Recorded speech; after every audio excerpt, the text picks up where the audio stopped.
बिस्मिल्लाहिर्रहमानिर्रहीम। अस्सलाम वालेकुम नाजरीन, मैं उल्फत मुगल। आप टकराव देख रहे हैं। सुप्रीम कोर्ट ऑफ पाकिस्तान ने पाकिस्तान की अहम तरीन केस की समाअत मुकम्मल कर ली है और अब इसका फैसला सुबह 11 बजे सुनाए जाने का इम्कान है। इस केस में पंजाब और खैबर पख्तूनख्वा में इंतखाबात के हवाले से चूंकि तारीख नहीं आ रही थी और 90 दिन का जो आइन ने मुकर्रर टाइम किया हुआ है वो बिल्कुल करीब आ पहुंचा है, तो अभी तक ना गवर्नर्स की जानिब से ऐलान किया गया है, ना इलेक्शन कमीशन ऑफ पाकिस्तान की जानिब से ऐलान किया गया है। सदर मुमलकत ने ऐलान किया तो उसको कोई मानने को तैयार नहीं है। हैरत है कि 75 साल बाद हम आज इस मकाम पे खड़े हैं कि कब इलेक्शन होने हैं, किसने इलेक्शन की तारीख का ऐलान करना है, हम ये तक नहीं कर सके। बदकिस्मती इस कौम की कि गैर जरूरी कामों के लिए सबके पास वक्त है। जो इस कौम का हक हुक्मरानी है उसके तयन के लिए 75 साल गुजर गए, कोई तयन ही नहीं कर सका।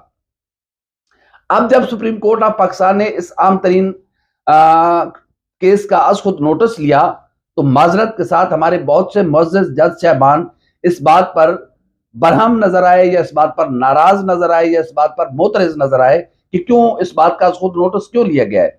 भाई, आप तनख्वाह पूरी ले रहे हैं, मराहत पूरी ले रहे हैं, तो काम भी पूरा करें ना। ये आपकी जिम्मेदारी है कि आइन की तशरीह करना आपकी जिम्मेदारी है।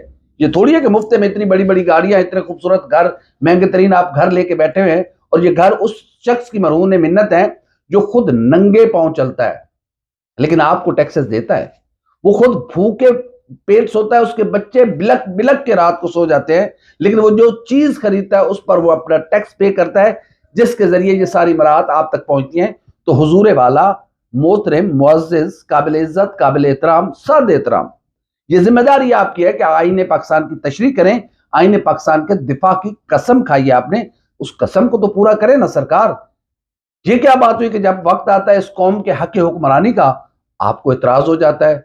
मैं इस बेंच में बैठ रहा हूं, मैं इस बेंच में नहीं बैठ रहा, फलां क्यों बैठ रहा है, फलां को क्यों निकाला जा रहा है। अरे भाई, क्या हो गया है?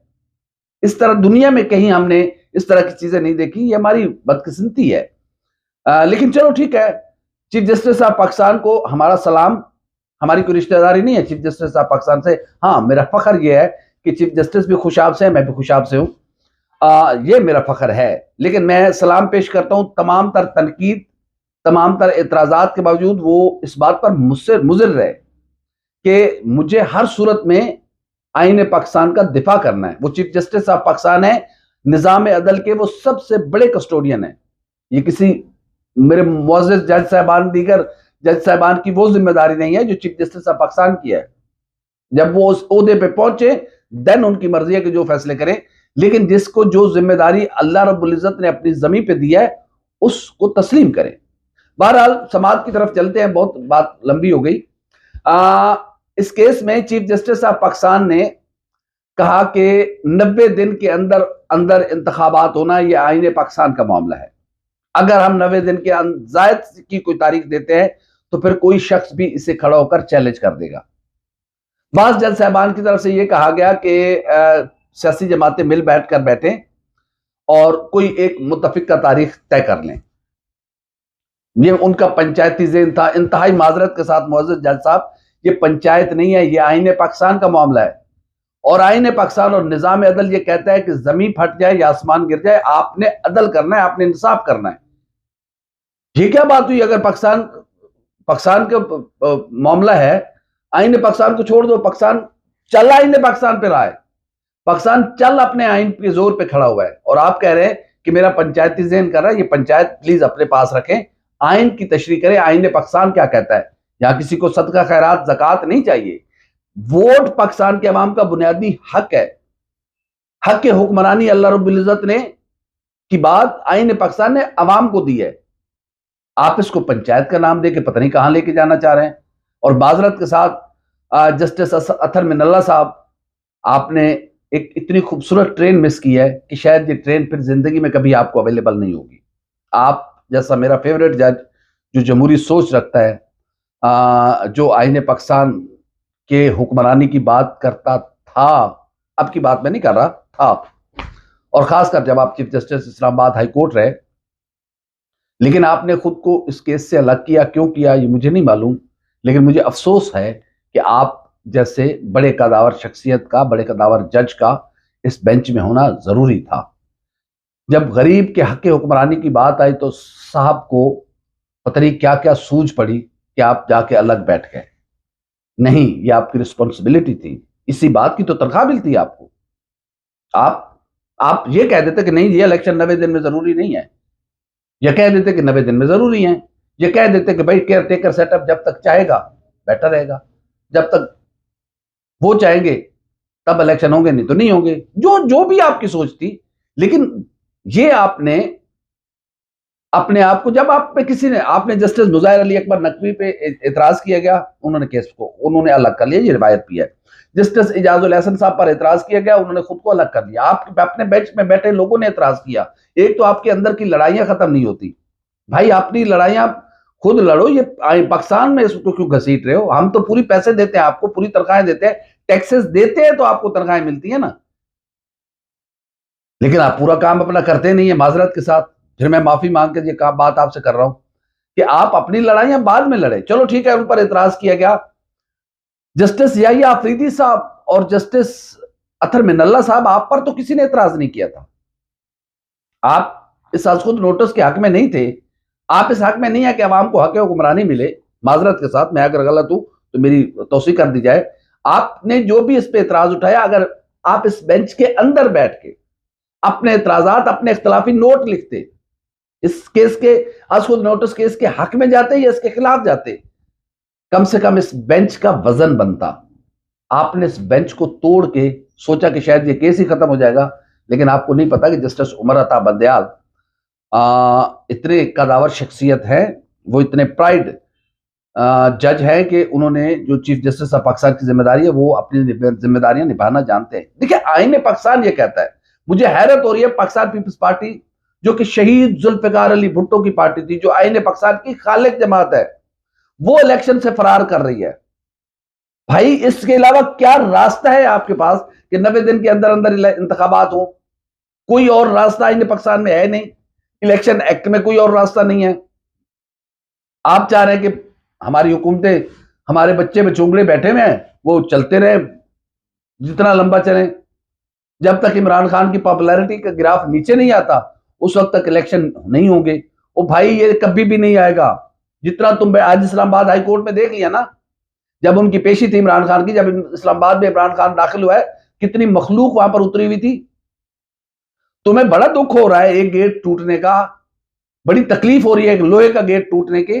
तुमने 75 सालों में पाकिस्तान के अवाम के ख्वाब तोड़े हैं, उनको चकनाचूर किया है, पाकिस्तान के अवाम की उम्मीदों, उमंगों, ख्वाहिशों को खून किया है।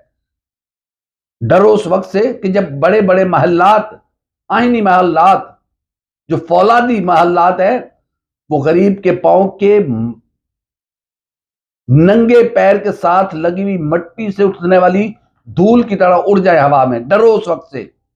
खल्के खुदा जो चाहती है, जब चाहती है, वो कर लेती है। इसलिए इंतखाबात की राह इख्तियार की जाए। मैं चीफ जस्टिस ऑफ पाकिस्तान ने जिस अपनी आईनी जिम्मेदारी को अदा किया है, यकीनन तारीख उन्हें अपने खूबसूरत अल्फाज में याद रखेगी। इस केस का फैसला यकीनन जो भी आएगा कल सुबह 11 बजे सुनाया जाना है। लेकिन इत्मीनान मुझे इसलिए है कि मेरी सुप्रीम कोर्ट बैठी है कि क्या पाकिस्तान के अवाम को हक के हुक्मरानी वोट के जरिए कब देनी है। दोनों गवर्नर साहबान इंतखाबात की तारीख का ऐलान कर नहीं रहे। इलेक्शन कमीशन ऑफ पाकिस्तान कठपुतली बना हुआ है, अजीबो गरीब वो शख्स है, मजे भी ले रहा है, तनख्वाह भी ले रहा है, काम भी नहीं कर रहा। इसको हम सही रिस्क नहीं कहते, मैं कोई और लफ्ज इस्तेमाल नहीं करना चाहता। अगर आप पूरी तनख्वाह लेकर पूरा काम ना करें तो इसको सही रिस्क नहीं कहते। Chief election commissioner of Pakistan अपना काम पूरा कर नहीं रहे, गवर्नर्स अपनी जिम्मेदारियां नहीं निभा रहे, सदर पाकिस्तान ने तारीख का ऐलान किया, उसको कोई मान नहीं रहा। भाई, बताया जाए, सुप्रीम लीडर की बात की कोई अहमियत है या नहीं है? अगर सदर पाकिस्तान ने ऐलान किया, जब कोई नहीं ऐलान कर रहा, तो क्या इस मुल्क में इलेक्शन? कह दो ना यार, आईने पाकिस्तान को उठाओ और उसमें तब्दीलियां कर दो कि भाई इस मुल्क में इलेक्शन नहीं होंगे, आमरीयत होगी, डिक्टेटरशिप होगी, माइट इज राइट का कानून होगा, तो हम तस्लीम कर लेंगे। भाई, हम रहे तो रहे, नहीं तो मर जाएंगे, खत्म होगी बात। लेकिन ये क्या बात हुई कि आइन कुछ कह रहा है और तुम्हारी ख्वाहिशात कुछ कह रही हैं। तुम्हारी ख्वाहिशात नहीं चलनी। आइन पाकिस्तान की होकर हुक्मरानी होनी है और आइन पाकिस्तान ही रूल करेगा इस मुल्क में। आपको बड़े बड़े इतराजात उठते हैं, बड़े बड़े सवालात, आप आईनी सवालात उठा रहे हैं। भाई क्या जवाब है इसके अलावा कि मुल्क में इलेक्शन ना हो? 2 असम्बलियां तहलील हो गई। आईने पाकिस्तान कहता है कि अगर असम्बली ने अपनी मुद्दत मुकम्मल कर ली है तो 2 महीने के अंदर अंदर 60 दिन के अंदर अंदर इलेक्शन होने हैं। अगर असम्बली डिसॉल्व की गई है तो फिर 90 दिन के अंदर अंदर इलेक्शन होने हैं। असम्बली डिसॉल्व हो गई, वजीर आला को इख्तियार है। ये 18वीं तरमीम ने मियां नवाज शरीफ साहब और आसिफ जरदारी साहब, आपने तो ये इख्तियार दिया है वजीर आला को। हिम्मत करे ना 18वीं तरमीम में इसमें खत्म करे इस सिख को। आपने वज़ीर आला को 58(2)B की वो तलवार दे दी है, जब चाहे वो असम्बली की गर्दन उड़ा दें। मैंने थोड़ी दिया, ये आपने इख्तियार दिया है। आईन पाकिस्तान में ये दर्ज है। कैसे कह रहे हैं कि असम्बलियां बहाल हो जाए? मुझे हैरत है, इतने बड़े बड़े ओहदों पर, निजाम अदल के ओहदों पर बैठे हुए लोगों को ये तक पता नहीं है कि ये आइन की शिक है। कौन बहाल कर सकता है वज़ीर आला की तहलील की हुई असम्बली को? पहले आइन को तब्दील करो भाई, 18वीं तरमीम में आइन को तब्दील करो, फिर उसका कोई इसमें जिक्र नहीं है। इफ बट के बगैर वज़ीर आला जब चाहे उसकी मर्जी, वो खाना खा के फारिग हुआ है, उसका दिल किया कि मैं असम्बली तोड़ दूं, वो असम्बली तोड़ देगा। उसने असम्बली भेजनी है, गवर्नर उस असम्बली को देखे ना देखे, 48 घंटे के बाद वो खुद ब खुद असम्बली तहलील हो जाएगी। ये आपने इख्तियार दिया है, मैंने थोड़ी दिया है। जो चीज आपको सूट करती है वो आप कर देते हैं, जब सूट नहीं करती आप नहीं करते। नैब कवानीन पहले आपको सूट कर रहे थे, अब नहीं कर रहे, आपने आके तब्दील कर दिया। क्यों भाई, क्यों? ये क्या बात हुई? इस मुल्क को आइन के तहत चलने दें खुदा के लिए। और supreme court of Pakistan custodian of the constitution है। असम्बलियों का काम है आइन आइन बनाना, सुप्रीम कोर्ट का काम है आइन की तशरीह करना, आइन पाकिस्तान का दिफा करना। क्योंकि ये खुद आइन बना के कल दूसरे दिन फिर तोड़ देते हैं। कभी इन्हें इलेक्शन सूट करते हैं, कभी इन्हें इलेक्शन सूट नहीं करते। इनका क्या है? इनकी ख्वाहिशात पे पाकिस्तान ने चलना है, इनकी ख्वाहिशात के ताबे रहना है आइन पाकिस्तान ने। खुदा के वास्ते मुझे बहुत दुख है जस्टिस जनाब अतर मिनल्ला साहब पे। आप मुझे या अफरीदी साहब पे इतना दुख नहीं है। आपने तारीख की वो खूबसूरत तरीन ट्रेन मिस की है। या भी नहीं आपको एहसास होगा, माजरत के साथ।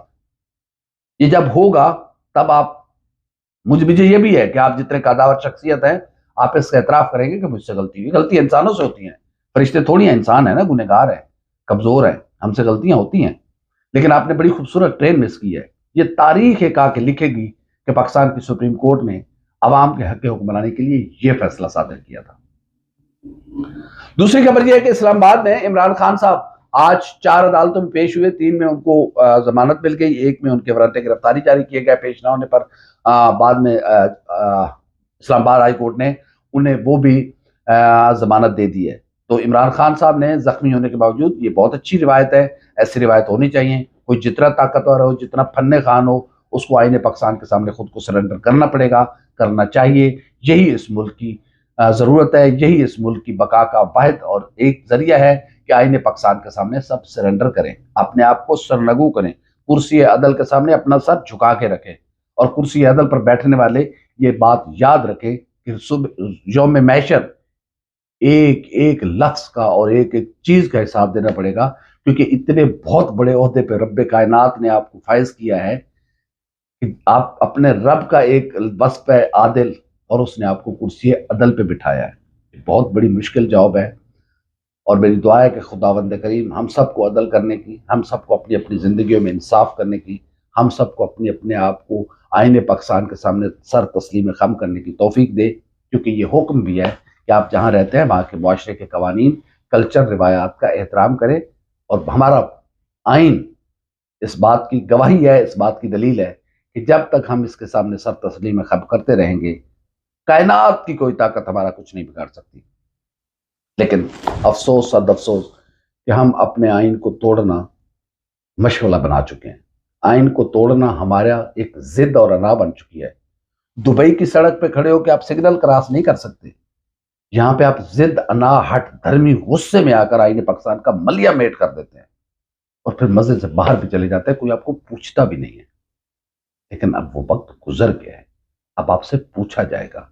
जो आइन तोड़ेगा, जितना बड़ा कोई तुर्रम खान होगा, जो आइन तोड़ेगा, आईने पाकिस्तान उससे सवाल करेगा। अगर आईने पाकिस्तान किसी मजबूरी की वजह से ना कर सका, तारीख का कोई रास्ता रोक नहीं सका। हजरत आदम अलैहिस्सलाम से लेके आज तक कोई नहीं रोक सका, आगे भी कोई नहीं रोक सकेगा, यकीन रखें। हमारी वीडियो आपको कैसे लगी, लाइक करें, कमेंट करें, सब्सक्राइब करें, बेल आइकन के बटन को दबाएं ताकि जो भी हमारी वीडियो सबसे पहले आप तक पहुंचे। अल्लाह हाफ़िज़।